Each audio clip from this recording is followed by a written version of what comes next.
తల్లి గర్భం నుండి నపుంసకులుగా పుట్టిన వారు కలరు. చూసారా, తల్లి గర్భంలో నుండి నపుంసకులుగా పుట్టిన వారు కలరు, మనుషుల వలన నపుంసకులుగా చేయబడిన వారు కలరు. పరలోక రాజ్యం నిమిత్తము తమ్మును తామే నపుంసకులుగా చేసుకునిన నపుంసకులను గలరు. చూసారా, పరలోక రాజ్యం నిమిత్తము నపుంసకులుగా చేసుకున్న వారు కలరు అని అంటున్నాడు. ఇదేంటండి? అర్థమవుతుంది మీకు? ఎప్పుడైనా విన్నారా? తల్లి గర్భంలో నుంచి నపుంసకులుగా వచ్చేవారు ఉన్నారంట. తర్వాత వారికి వారే నపుంసకులుగా చేసుకున్నవారు ఉన్నారంట. తర్వాత పరలోక రాజ్యం నిమిత్తము తన్ను తానే నపుంసకులుగా చేసుకునిన వారు కూడా ఉన్నారంట.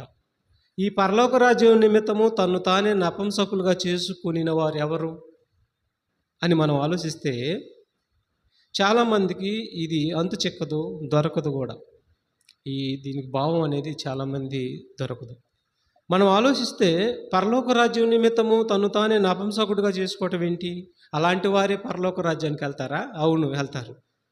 అంటే పరలోక రాజ్యం నిమిత్తం తను తానే నపుంసకుడిగా చేసుకోవటం అంటే అర్థం ఏంటంటే, ఇప్పుడు నపుంసకుడు అంటే మనం ఆలోచిస్తే అతనికి కొన్ని తగ్గింపుకుంటాడు, అతనికి ఏమీ చేతగాని స్థితిలో ఉంటాడు. కాబట్టి అతన్ని మరి కొన్ని విషయాల్లో తగ్గించుకుంటాడు, అతనికి ఏమీ ఉండదు. అలాగే మనం కూడా వాక్యం విషయంలో తగ్గించుకొని ఉండాలి. మన పాపము తప్పు చేయటానికి అవకాశం ఉండా తగ్గించుకోవాలి. అది పరలోక సంబంధమైన విషయంలో మనము నపుంసకులుగా మారాలంటే అర్థం ఏంటంటే, తప్పు చేయటానికి అవకాశం ఉండి కూడా ఏమి ఎరగని చేతగాని వాళ్ళగా. అది ఇప్పుడు దొంగతనం చేయటానికి అవకాశం ఉందనుకో, దొంగతనం చేయటానికి అవకాశం ఉండా మనం ఏం చేయాలి? చేయకూడదు. ఇది నపుంసకత్వం. పరలోక రాజ్యం నువ్వు పొందుకోవాలంటే చేతగాని వాడిగా ఉండాలి. అర్థమవుతుంది ఇప్పుడు? అంటే తప్పు చేయటానికి అవకాశం ఉండి కూడా తప్పు చేయని వాడే పరలోక రాజ్యం నిమిత్తం నపుంసకుడిగా ఉన్నవాడు. ఇట్టివారే పరలోక రాజ్యానికి వెళ్తాడు. ఇప్పుడు ఒక విషయం మీకు చూపిస్తాను చూడండి. ఒక ఆదికాండము 39లో, అంటే మీకు ఇంకా క్లియర్ కట్గా అర్థమైంది. ఆదికాండం 39 6-10 చూడండి ఒకసారి.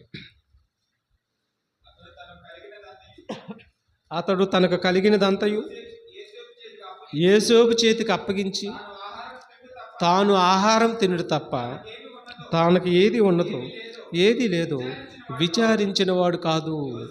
ఎవరండి? యోసేపు మంచి అందగాడు, మంచి ఎత్తరి, చక్కగా మరి అంతా మంచి అందగాడు, మంచి వెంట్రుకలు గలవాడు, మంచి అందంగా ఉంటాడు.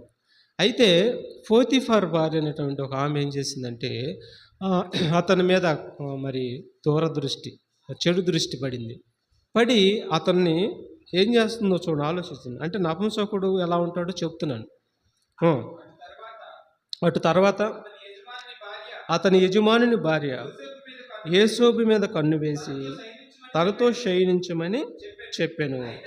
అయితే అతడు ఒప్పక, ఆ యజమానుడు తనకు కలిగినదంతయు నా చేతికి అప్పగించను కదా, నా వశమున తన ఇంటిలో ఏమి ఉన్నదో అతడు ఎరగడు.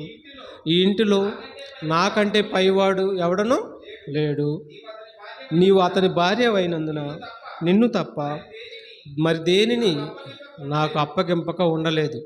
కాబట్టి నేనెట్లు ఇంత ఘోరమైన దుష్కార్యం చేసి దేవునికి విరోధముగా పాపము కట్టుకుందునని తన యజమాని భార్యతో అనేను. చూసారా, ఇతను నపుంసకుడు కాదు,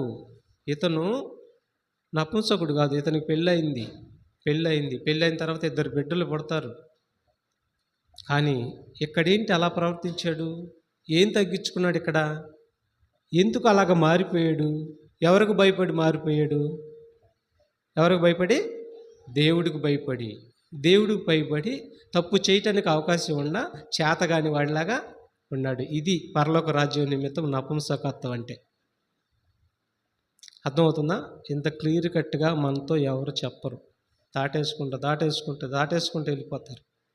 కాబట్టి పరలోక రాజ్యం నిమిత్తము నపుంసకుడిగా చేయబడిన వారే ఆ మా పరలోక రాజ్యానికి వెళ్ళిపోతారు. అంటే అన్ని విషయాలు తగ్గించుకోవాలి. మనం తప్పు చేయడానికి అవకాశం ఉంది, కొడతానికి అవకాశం ఉంది, తిడటానికి అవకాశం ఉంది, ఇంకా లేనిపోయిన మనం ఈ లోకంలో పాపం చేయడానికి అవకాశం ఉంది. వాటన్నిటిని మనం ఏం చేయాలి?